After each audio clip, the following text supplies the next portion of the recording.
That's not true. Okay. So you did put the fire out? No. What happened was, first of all, there was a false alarm called from 200 feet to the north of me, saying that hot embers were falling on this gentleman's roof. A false alarm call is punishable up to 6 months in jail, $1,000 fine. Right, we talked about this. Okay. So let's So get to your place.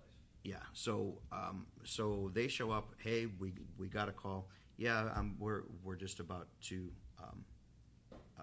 stick. We had the special skewers for the brats, and there's one for the hamburgers and stuff.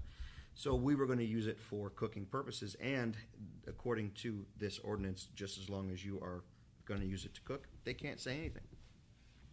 So the fireman says, okay, well, pull a hose out, and we won't cite you. Here we go. So, okay, fine, no problem, I will. My hose was in my vehicle, which I used for inspections for storm damage, and so when they finally leave, then I could go in my vehicle because I have my dogs running around the backyard, and they want to be with me. So I said, okay, no problem, I will. And then he keeps going. And I'm just getting home from work.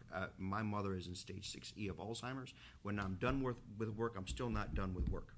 I still go home. I go to my parents' house 1 mile away. To my father's hand shakes, so he can't fill out book work. Regardless, I even when I'm done working, I'm still working.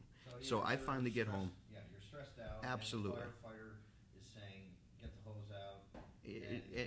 Well, he keeps going about this ordinance, and I says, okay, I got it. And then he keeps going, and I says, look, here you are, a sworn public servant, sworn to uphold my rights as an American citizen, and you're violating them now. We actually stood there for 20 minutes, and if there was such an emergency on my property, they would have been pushing me out of the way. But the upshot of it is that you said the police arrived and said, do what firefighters are asking, and walk away or whatever, and you then ordered them off your property. Yeah, I said, you know what, you need to leave now. Right, and that led to your arrest, Mm-hmm. and you spent the night in jail, and ended up A few hours in jail. Go ahead.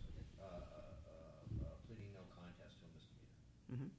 But it seems like this is kind of the root of your whole campaign. No, absolutely not.